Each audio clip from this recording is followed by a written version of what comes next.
Welcome back to God's Blueprint.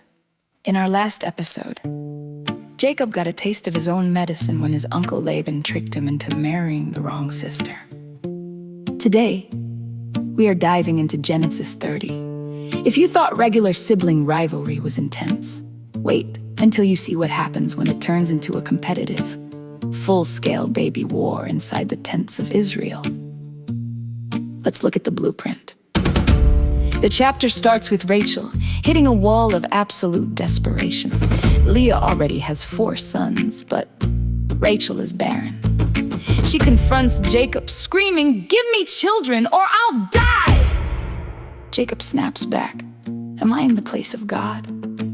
Instead of waiting on God, Rachel decides to use a legal loophole.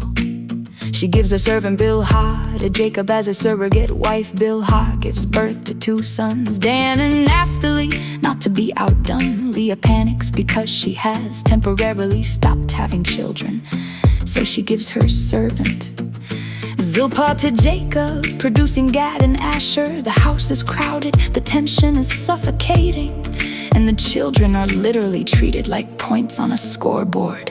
Next comes a bizarre ancient trading match. Leah's son finds some mandrakes, plants believed in the ancient world to help with fertility. In the field, Rachel wants them desperately. Leah bargains. Is it a small matter that you took my husband? Would you take my son's mandrakes too? Rachel trades a night with Jacob for the plants. The irony? The mandrakes don't work for Rachel. Leah ends up getting pregnant again, giving birth to Issachar, Zebulun, and a daughter named Dinah. But then verse 22 changes the narrative completely. Then God remembered Rachel. He listened to her and enabled her to conceive. She gives birth to a son and names him Joseph, saying, "May the Lord add to me another son." It wasn't the superstitious plants or human manipulation that opened her womb. It was God's perfect timing. Now that Joseph is born, Jacob is ready to take his massive family and go home. But Laban knows Jacob is his golden goose. He says, "Name your wages." Jacob proposes a deal. He will stay and herd Laban's flocks, but his payment will be all the striped, speckled, and spotted sheep and goats. The rare ones. Laban, being a con man, immediately sneaks out that night and hides all the spotted animals 3 days' journey away. But Jacob outsmarts him. He takes fresh branches, peels white streaks in them, and places them near the watering troughs when the strongest animals are mating. While it looks like folk magic, Genesis 31 reveals that God actually showed Jacob a genetic trick. In a dream, Jacob's flocks explode in size, leaving him incredibly wealthy, while Laban is left scratching his head. The deceiver has officially mastered the game.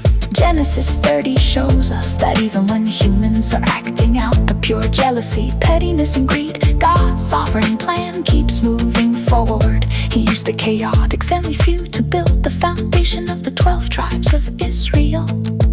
Thank you for joining us for this study on God's blueprint. If this look at the messy origins of Israel helped you understand the text better, hit that like button and subscribe. In our next video, Jacob finally plots a midnight escape. We'll see you then. Before you go, here is today's question. Rachel and Leah spent years preparing their lives and fighting for Jacob's attention, missing the blessings right in front of them. What is one area in your life where the trap of comparison is stealing your joy or causing you to force things instead of trust?